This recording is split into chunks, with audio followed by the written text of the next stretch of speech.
Cool. We're back on. Thank you very much. Well, thank you for sitting through my very excitable keynote. I hope you all feel as excited for Web3 as we do. First of all, I would like everyone, if you don't mind, introducing yourself and just telling us a little bit about what you do in the Web3 space and why you're here. Definitely. Well, I've got to make this worthwhile now because I've got some free AirPods from today. So I'm Tara Annison. I head up product at a company called Twinstake. We are an institutional staking company. I recognize for anyone who's non-crypto native, that means absolutely nothing. We basically do protocol level nerdy stuff. I've been in the crypto industry now coming up to 9 years, which feels more like 90 years. Within that, I've always been within the finance aspect. So started off my life creating products for a borrowing and lending platform, then into cold storage trading, crypto compliance for the last 4 years. And if that doesn't keep me busy enough, I also spend a lot of my time thinking about the metaverse, being in the metaverse, kind of single-handedly holding up Gartner's stat of 25% of people spending at least 1 hour a day in the metaverse. That's basically just me. But I spend the majority of my time thinking about metaverse crime. So working with various different international police forces to try and detect, prevent, and importantly, predict what crime is going to happen within the metaverse. And then because I'm legit obsessed with all things crypto, I have a book, a game, and even crypto t-shirts. So I am literally Web3 through and through. Thank you, Tara. Alejandro. It's really hard to follow that. It's working. So yeah, my name is Alejandro. Everyone calls me Ale though. Feel free to call me that. I work as Director of Engineering at DEPT. DEPT is an international tech agency. We build websites, we do marketing, we do a lot of stuff. My experience is in both data analytics and advertising. I worked at Unruly, and Partnership, CCG, a bunch of the big ones, Leo Burnett. I then got obsessed with crypto. I've realized that it is a really interesting way to save and store data and move it along in a transparent way. I'll get into a lot more of that, but my main view of it is that most of you don't need to know about the technicalities of crypto, just what it can do for you and your clients. I feel like bothering people with a wallet, trying to get them onto this system is the wrong way about it. And I'm on a mission to try and convince people that there's a cool side of it and you can ignore all the bits that are just annoying around it. I fully agree. My name is Martien. Does it work? Yes, it does work. Yeah, we're good on the sound? Yeah, it does work. I'm the co-founder of Blos Intimates and Blos Academy. We're mainly focusing on teenage girls in the age from 10 to 16 years. We think and we believe there's a gap in the market for intimate wear for these girls. But we also found out during our research that these girls, they need mental support. There's a lot going on for them, social media pressure, in the future in the metaverse, and we need to help them create a growth mindset, give them more security. They're pretty insecure. We're trying to help them with Blos Academy, but we are also a very big fan and a big supporter of stakeholder economy. So what we're doing is that we are creating initiatives based on the stakeholder economy to grow our company exponentially. So we use AI for that, but also a lot of cool initiatives from the Web3 space. I was chief of staff at Constellation Network. That's how I get to know you guys from Alchemy Exchange. And I will spare you the details about Constellation Network, but they are building a directed acyclic graph, which is very technical, but it taught me a lot about Web3 and blockchain industry. So.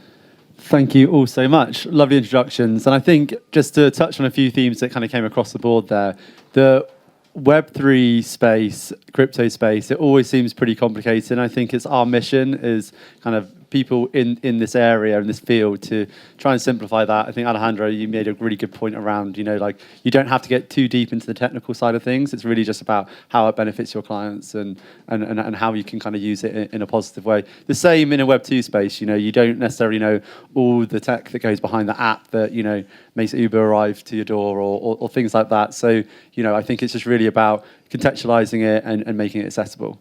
But I'm going to dive into some questions. So we talked a little bit about your background and kind of you touched on each individually, the areas that you focus in. And Tara, I'm sorry, I'm going to go in hard straight off the bat. We talked about the metaverse. What do you feel, what's the future of the metaverse? Lots of people saying it's dead. Let's get into it. Yeah, so I think it's a good topic to start on because so the years I've been in crypto, genuinely I've lost count the number of people that say, oh, is crypto dead? There's another scammer. SBF, does that mean the end of the industry? NFTs are dead. Like basically every week some part of my industry is apparently dead. And the metaverse being dead is one of the current kind of talking points. But I actually think it comes from a real misunderstanding across the entire crypto industry, let alone outside the crypto industry, of what the metaverse is. If you're expecting it to be this shared virtual world where we all put on a headset and live in there 24/7, that was never born, so it cannot be dead. Like, that's not what the metaverse is. The metaverse is really just the hyper-digitalization of the world around us. It's using more and more tech in our everyday lives, whether that's AI, whether it's crypto, whether it's biotech, whether it's AR, VR, MR, like all of these different technologies coming under an umbrella is the metaverse. And whilst I think it's fair to say they're definitely going through peaks and troughs, actually there's a lot going on which really signifies it's not dead at all. Like if you look at NFTs, and you just have to look back a couple of weeks ago to find the latest article saying NFTs are dead, actually, a lot of the NFT volume which died should have died a long time ago. It was really pointless trading of JPEGs that brought no value to anyone and definitely not the world.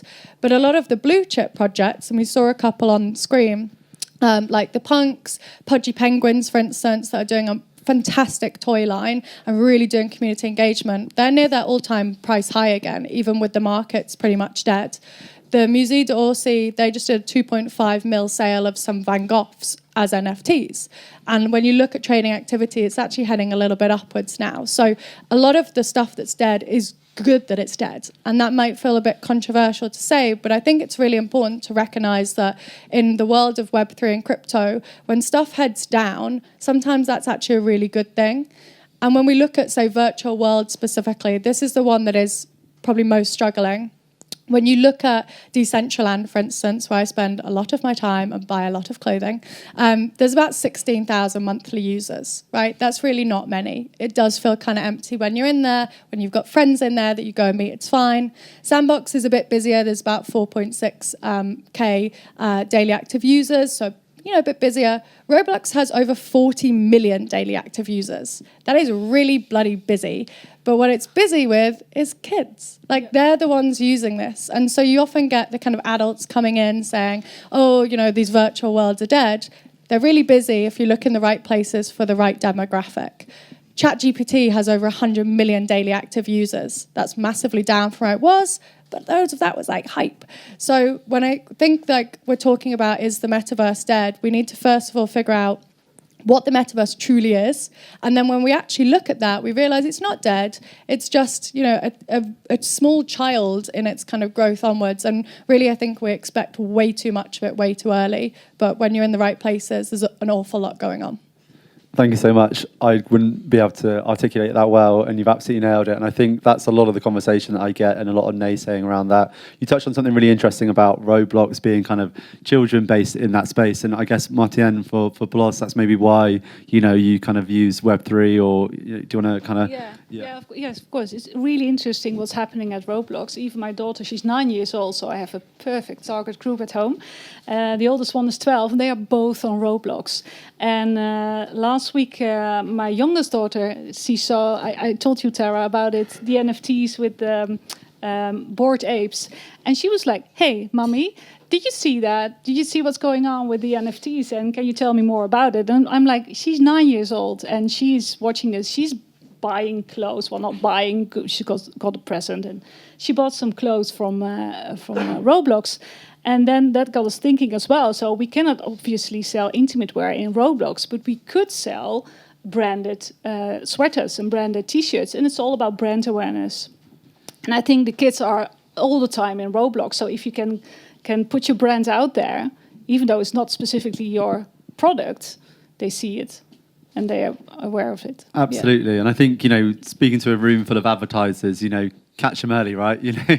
There's a huge opportunity there to advertise or kind of set the boundaries in a responsible way. Obviously, we've talked about a lot about responsibility and B Corps in the room, so that's great. Alejandro, so you touched on this a little bit on your intro around kind of Web3 wallets and maybe not having the need for them. The current kind of model seems quite a high barrier to entry. It's like for brand new people into the Web3 space, it's like doing a Rubik's Cube blindfolded. I think Chandru Sung can do that, but that's a story for the networking drinks after. Do you just want to talk a little bit about the experience and some of the work that you've been doing at DEPT to kind of solve that high barrier to entry? Yeah, for sure. So one of the things that we came up with when we started this process, we wanted to train everyone. So we did a bunch of workshops. I think you guys actually attended one of those. We did. Where I would come online and I would try and get you guys to create a wallet and save this phrase here and do this thing there. I'm going to send you an NFT and now you have an NFT. And at the end, we realized no one really cared. No one really used it again. We saw those wallets just stay still. No one was trying to do anything else with them. No one was trying to fill them with crypto or do anything else with them. And I think I just came to a realization that all of the work that we had been doing, we built an education platform, was all trash. We just had to throw it all out. Because how many of you think of the JavaScript running on the websites that you look into or the databases that is storing your emails? None. You don't care. It doesn't matter. It just needs to work. I think it's the co-script writer of Space Odyssey said, what's the phrase? Any technology that is advanced enough is indistinguishable from magic. And I think that phrase is really cool because that's what blockchain should be. It's just a magical thing that allows me to trade stuff, to own stuff that's verifiable, that's safe, that allows me to, be able to send money back home to Colombia or get money back without having to go through 20,000 people, and that's transparent, to be able to own a piece of digital land and actually verifiably own it and no one can steal it from me. I don't need to know about private keys or NFTs or ERC20s or ERC1155s. And I think the industry is not doing a great job at that. They're not doing a great job at saying hey, there are other ways to do it. Right now at DEPT, we're working with Merit Circle, who's a big DAO, also something you don't need to know. But they're big in the crypto space in gaming specifically. And we're building an SDK around something we call account abstraction. But essentially it means you get all of the benefits from crypto for your gamers without any of the private keys, any of the signing, any of the nonsense. You just sign them up as a user. They get to own NFTs, trade them, put them up for sale. They immediately have access to all of the things that are on the network that they're in. So if they were on Ethereum, they could have access to OpenSea, which is something that you might have heard, be able to trade NFTs with one another without any of the overhead. And you as a brand can decide to sponsor the transactions and really give them the experience that they want. Nice. I think there's a couple of points that you just highlighted there. One, you went through some of the kind of jargon that's in the space, right? So we talked about some smart contracts and, a lot of abbreviations, and that's where it gets super tough. Super tough for people to be engaged, super tough for people to feel like they can be a part of something. And I think leveraging, and again, I touched this on the keynote a little bit, leveraging some of the fantastic stuff that's happened in Web 2 around user experience and all the things that we're kind of used to. It should just feel natural. It's almost like these are the behaviors we're used to, and that's what we should try and It's the things you naturally want to do. There's so many things that I don't know how many of you as kids traded cards or something in school. Pokemon. Sorry? Pokemon. Yeah. Big. Pokemon or something. I know my granddad used to trade marbles when he was a kid. It's a human experience to want to trade your stuff. It is something that you want to do, and you weren't able to do it before. And now you can actually give people this experience in a digital way. It's better for the environment too. Creating an NFT doesn't cost as much as creating a plastic toy that's going to go in the bin. But you can get as much joy out of trading it and owning it and collecting 1,000 million of them. It doesn't take up space in your room. It's I don't know. There's a lot of very good benefits, but the ideas need to come from, hey, I have a good idea. I want to make collectible digital things. And then you come to an agency or to someone and say, I want to build this. And they decide what database you need. And they decide how they implement it and what smart contracts. And if you're going to be on Cadena or Ethereum or Solana. None of that should matter unless you are building it yourself. Let us worry about that. And you just come up with great ideas that we probably aren't coming up with. Yeah, I love that. Exactly. You know, like we all have our kind of specialist roles, and you know, great ideas can come from anywhere. But equally, you know, if you've got a Chandru or yourself in the room, you know, let them do the hard work, and we can think about the fun stuff. Okay, switching up a little bit, Martien. So, what are the current kind of struggles you see with the Web3 startup? What are the hurdles that you're facing? And you know, I know you cross both Web3 and AI, and we can get into that a little bit later as well. But what are the current challenges you're facing? You mean at Blos or? Blos, or just what you've seen across Constellation? Because I know Constellation did a lot like the flight programs, so you got quite close to... Web3 Launch Kit, exactly. The Web3 Launch Kit. Yeah, well, everything is moving so fast in the Web3 space, and I think that as a founder of a Web3 company, what I notice is that you have to keep up with everything that changes. From a from a legal perspective as well, it's too difficult, that word for me in English. It's really difficult to keep up, especially with the SEC, what's going on in the United States, of course, now. And then what I also notice is that a Web3 company is usually very tiny. It's a very small company with 2 or 3 founders that are very good at something. They have a great idea, but there's so much going on if you want to build a Web3 company. You have to think about your tokenomics, your business model. You have to think about if you want to build something, you need developers. You need to understand market economics. Buying, selling, you have to understand everything about funding. So there are a lot of aspects that you need to take into consideration before you start your Web3 company.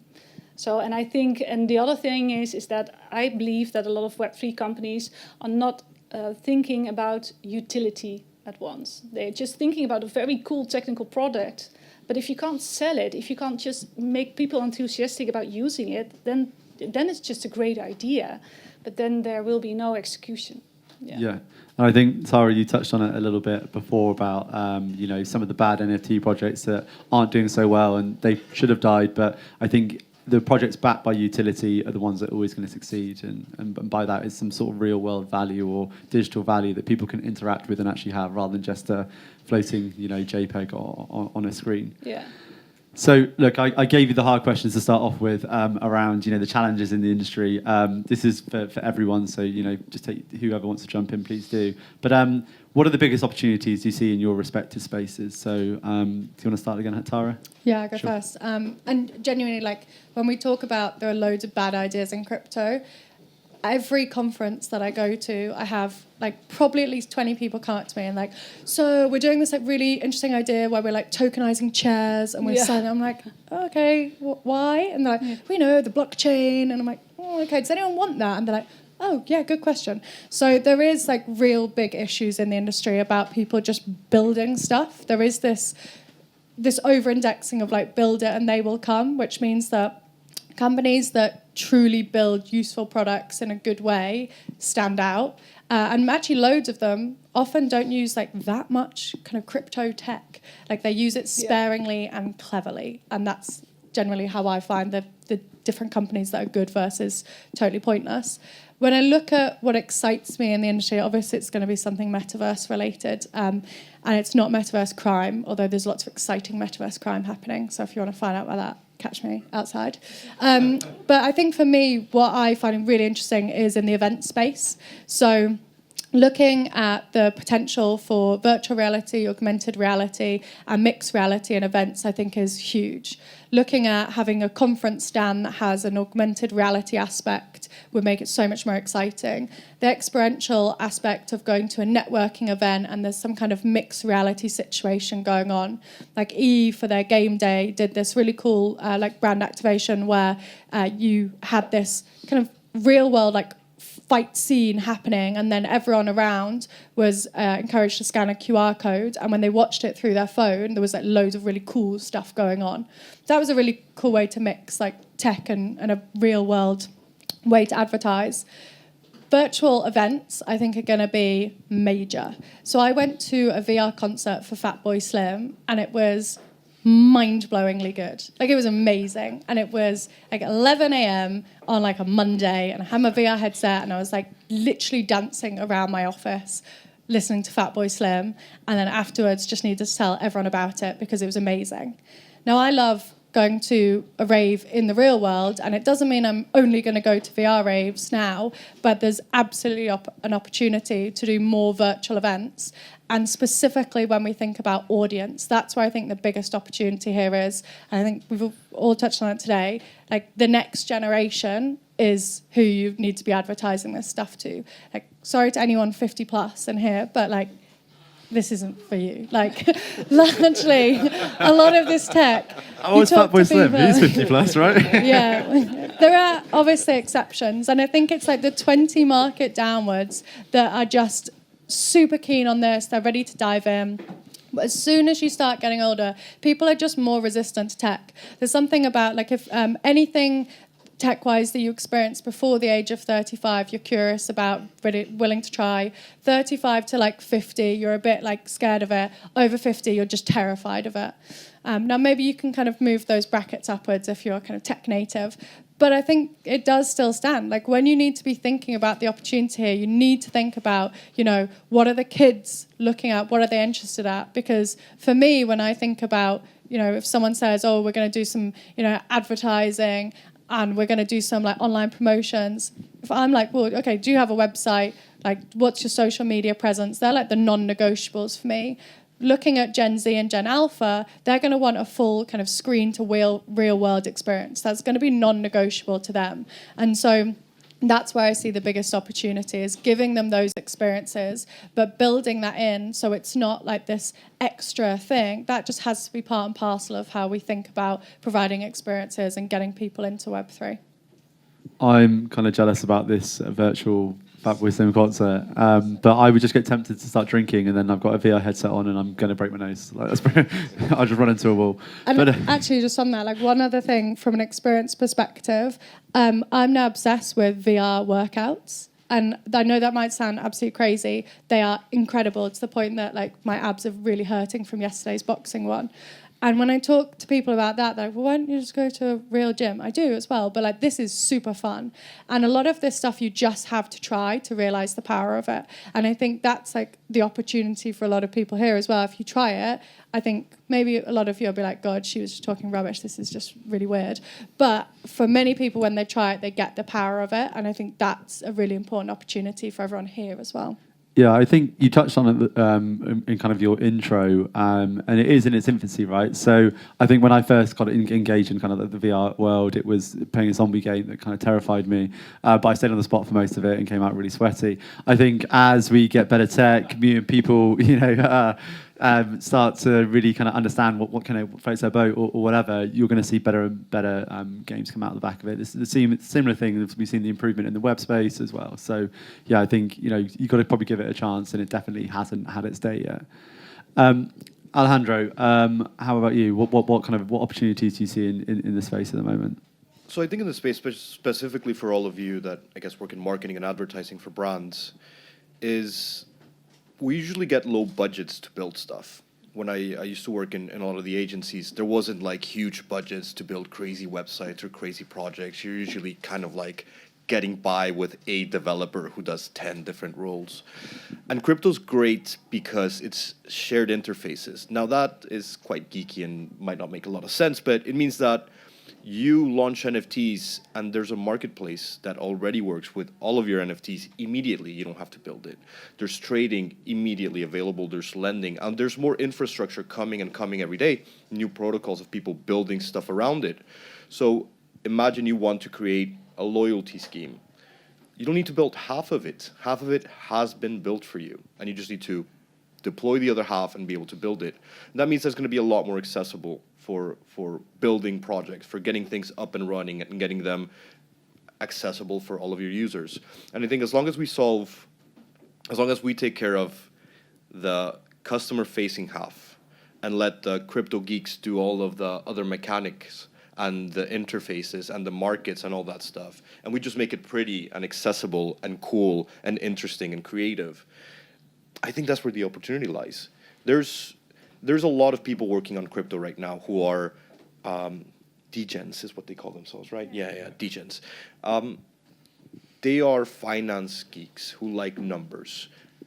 I'm kind of that a little bit, but that's not the point here. So we need creatives. We need people who understand the way humans think, the way humans behave, the way people buy, the way people get excited over things, to think of cool ideas and build on top of this stuff, and not try and base off, like, an NFT wasn't meant to be a JPEG. An NFT is a non-fungible token, which is an economical sort of like concept that someone slapped a JPEG on top and then started trying to sell it. But there are other ideas that could be built on top of this, and I think we need creatives to come in and help. Yeah, I think what NFTs did was fantastic for a proof of concept point of view, but they haven't been executed to their best of their ability yet. And I think that's where you add that creative layer on top, that business layer on top, and you know, if you think of like kind of blockchain as that foundation, there's so much stuff that is really exciting, and this is why, you know, my keynote was all based around excitement. You know, this is we've kind of made the proof of concept, and it's now let's have all these different verticals, whether it's alchemy for,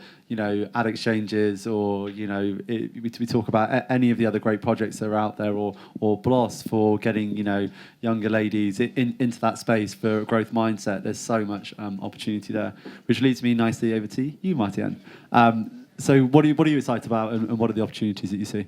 I think there's a huge potential, especially for startups and scale-ups, to use the opportunities that Web3 offers. Because I had a little bit of knowledge about the Web3 industry, and I'm founded Blos, of course, which is a legacy company. It's Web2. It's like we all know, it's a product-based company, and besides Blos Academy, of course. But when you understand how a Web3 company can grow exponentially by building a community, not only by paying a lot of advertising, but if you want to just need to hustle your way around and build your company really fast, you can use the opportunities that Web3 is offering. For example, what we are doing now is that we ask a lot of girls in the age of 10 to 16 years to be our ambassadors. And we are asking them to do whatever they like for Blos, to promote Blos, not to buy products, but to promote Blos on their own way. So, for example, they can create TikToks, they help us doing our soft launches, they do whatever they like to support our brand. And based on that, they will earn points. And those points will give them a part of our revenue. So we're not spending it on advertising yet, but we are in a startup scale-up phase. So we do not have a lot of money yet for advertising, but we can share a part of our revenue with our ambassadors. And the funny thing is when I explained this concept to them during one of our meetings, I asked them, there were about 14 girls I told you about it, 14 girls. And I asked them, who knows what NFTs are? Because this is the concept that we are using to share a part of our revenue through the smart contract that is based on the NFTs, yada. And there were like 2 girls out of the 14 that knew what an NFT was. And then I was like, okay, forget about NFTs. What if we are going to share passes with you, and then you can do whatever you like to promote our brand? You will earn points based on that, and based on the earned points, we will share a part of our revenue. They immediately understood the concept, and they said, okay, I'm in. I want to do this, I want to do that. So the concept was really great, and I think this is something that I truly believe in, the stakeholder economy, building that company together. So not pushing it, just build it together with your target group. And I truly believe that, especially from a startup or scale-up point of view, it can really help you build your company exponentially. Yeah, I think that's things really true. And you think about that from like a brand perspective, you know, a more established brand, and you have that kind of interaction with your community. You know, you touched on as well, Tara, around like, you know, 20 down. This is the way they really think and feel. They want to be a part of something they create, and that's why you see the explosion of things like TikTok, because they're putting their own spin. It's their own personal brand within a kind of, you know, centralized, you know, business. And I think you start tapping into that with brands, and really getting that kind of community feel behind it. You watch that brand loyalty, you know, roll all the way through, and then, you know, you start leaning into the metaverse side of things, and then the opportunities are pretty much endless across there, because, you know, I love Gucci or whatever, and then the next thing you know, I want to buy that in the metaverse, or I want to do something to help promote the campaign launch, and I'm getting some real rewards off the back of it, or they have a collaboration, or whatever it is. I feel like that opportunity is huge, and the fact that then you have a decentralized, platform that sits beneath that can really reward you, that then kind of rewards the users. It's less around. It's about that, that fair value exchange that we talked a little bit about in the keynote. Yeah, but the thing is that a company, a startup, a scale-up needs to understand what the opportunities of Web3 are. Yep. If you don't understand, if you don't educate yourself on it, you don't see the opportunities from a Web2 perspective. So I think that's really important. And I believe also that you cannot just push it to companies like you guys or like you, Tara, like that you listen to us for on this event, and then you're done, but you're not. You have to read about it every day, just even though it's 10 minutes, and then do it. Just do something in the Web3 space, maybe buying some crypto or an NFT. Just do something, and it will teach you about the possibilities of Web3. I disagree. Ooh. So it's just a tech stack, right? Like there's a community around it, but there's a community around SQL and JavaScript and C and Rust, and like a bunch of these things have communities around them that are lively and they move and they do things. And if you want to be a part of the Web3 community, come. Like there's lovely people, there's loads of opportunities, there's styles and stuff, but you don't need to know what the technology does to make use of it. No. I'm not talking about technology. I'm just talking about how it's how the system works, where the opportunities are, not technically, no. But see, I don't, and then again, I just kind of disagree, because I don't think you need to know where the opportunities lie. I think you need to have a good idea and find the right partner. Like, I'm assuming in a lot of the agencies out here, you won't have a tech person that's building your stuff. You're going to find a partner and be like, hey, I have this idea. I want to do loyalty points, and I want them to work like this. And it is the role of whoever your tech partner is to be, hey, okay, cool. Well, there's this blockchain technology that will give us these plus and these minus things. We could also do this in our database, but then you would need to build these other things around it. But, sorry, there's a saying in Spanish, he who tries to take a lot can grab very little. So if you try and learn everything and know about your customers and Web3, you're going to try and pinhole the idea, which is what I see happening a lot. Is people see Web3 and they say, I want to do a Web3 thing and I need to do NFTs. And I've had many brand partners come to me being like, so I've got some money, it's all approved, build me some NFTs. And I've to many of them, I'm told no, it's ridiculous. No one's going to buy this, and I don't want our company name on this failed project, because no one's going to buy your stupid NFTs. No one is. They don't make sense.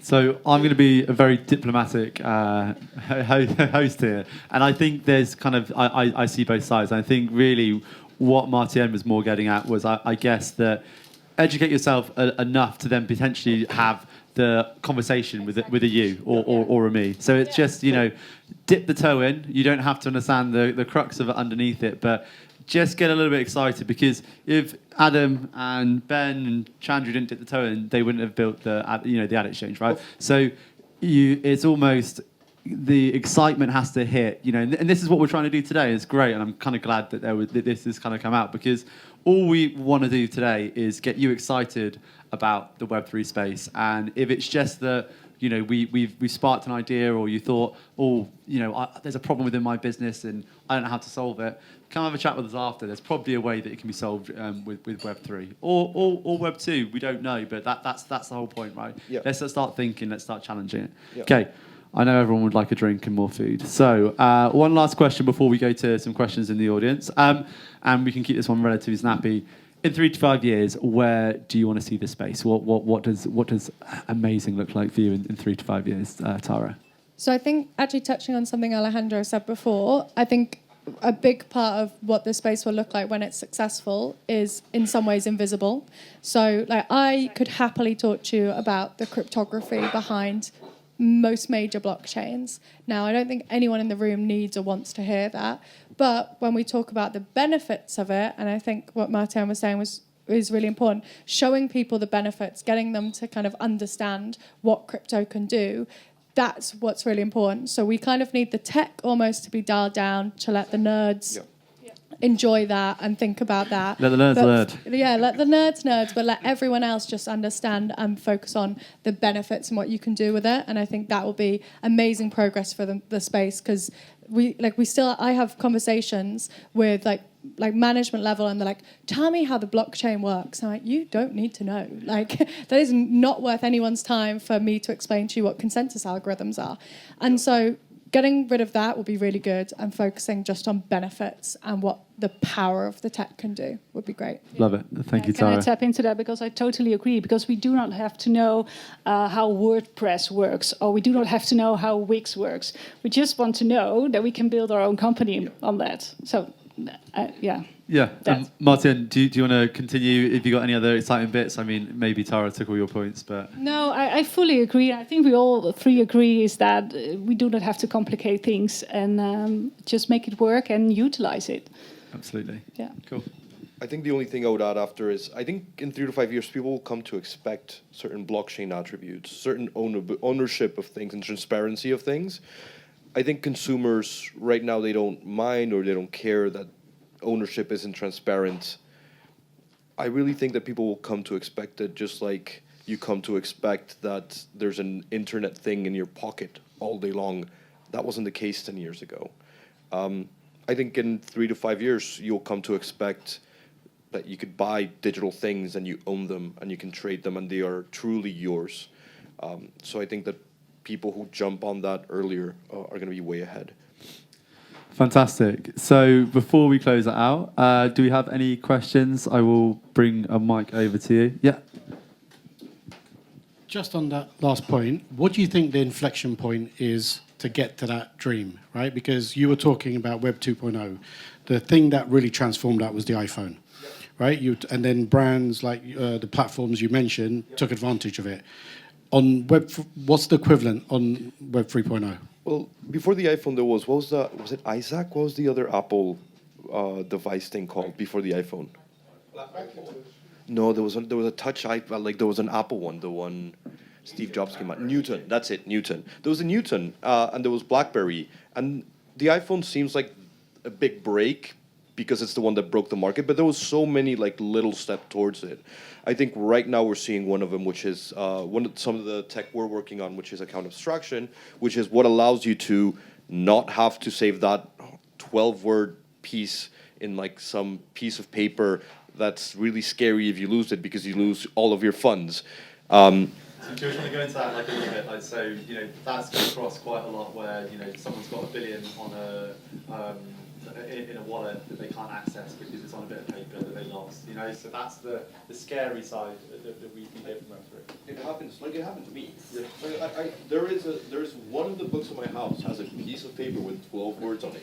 It doesn't have £1 billion. It has a couple hundred, but it is somewhere in my house. And that doesn't make sense. That's not the way like people function in general. I think this has stopped working, so I'm just going to go this. There you go. This one works. So, I think that account abstraction is that inflection point, and I think people picking it up, and I think the gaming industry is a good start to it. People starting to feel like, oh, when it becomes the norm that you find it weird that you can't trade something, that's when the change is going to happen. Right now, it's weird that you can. It's weird that you can buy this JPEG and trade it. That concept almost doesn't make sense.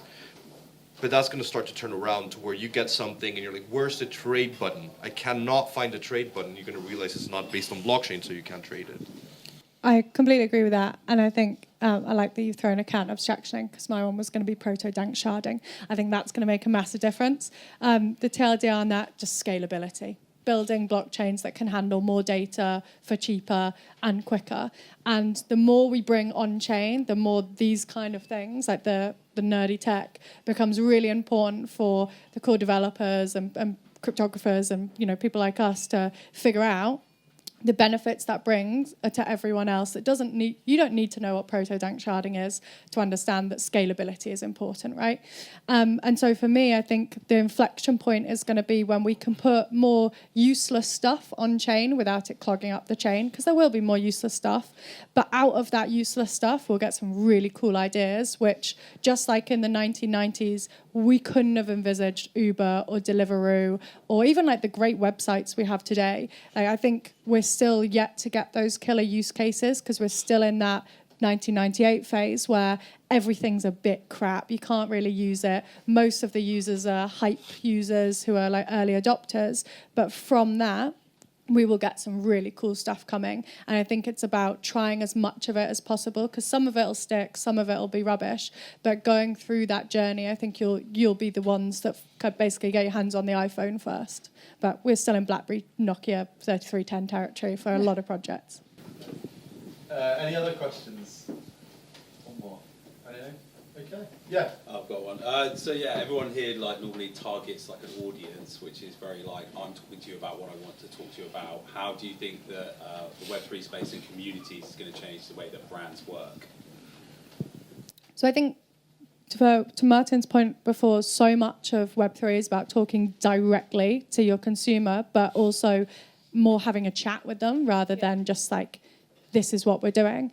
And DAOs that Alejandro mentioned, that the whole idea of a DAO is basically like a collective that makes decisions together, which is quite a radical change from, Unilever will just create some kind of branding strategy, do it. There's maybe a little bit of engagement with their user base, but a DAO like makes that decision together. Everyone votes on it. We all know the issues with democracy, and we get that in DAOs.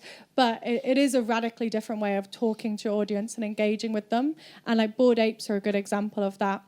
So Bored Apes are this profile pitch project, expensive JPEGs. They have this whole clothing line with McCain's chips. And it's the weirdest tie-up. But basically, they spoke to their community and like, what do you guys kind of buy? And one thing that came out was like loads of fast foods. Like, cool, do you want to do a tie-up with one of the big like chip producers? They're like, yeah, great. So I have a hoodie, which is Bored Ape and chips. And it's like, you only get that kind of thing by having that direct conversation with your users. And they're your like mega fans. So they're going to buy that random stuff off you. And so I think that's the big shift. It's that direct communication directly with them and with people that, as Martien was saying, like the ambassadors for Blos are like, will be super passionate about it. People that own these silly JPEGs, like me, are really passionate about it. So we want to have a chat, we want to engage it, and then we will eventually buy it from you.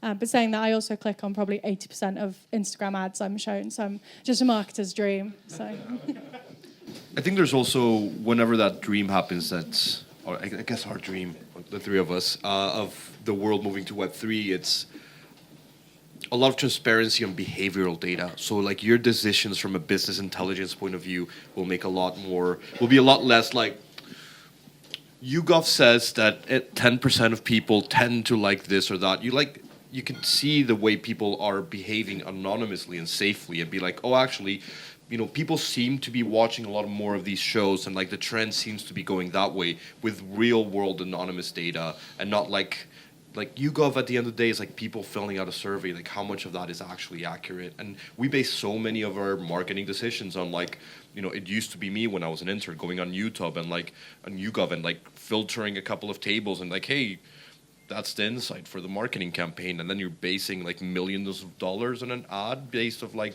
some numbers that someone replied to on the survey. I think that's going to be a major impact on, you don't need to talk to people, you can just see how they're behaving. I think just to build on that as well, the conversation we've had within our community agency is like Web3 wallets being kind of that way to target, the purchasing that could happen behind it. Once you actually start leveraging a Web3 wallet and like really kind of picking up that data across the web, it doesn't have to be like a cookie where it follows you around. It's really just like, tapping in to see that user at this time bought that sort of thing, i.e. they bought the Nike trainers, so let's sell them the socks, that sort of stuff. But it gets a little bit smarter for you guys in the advertising space.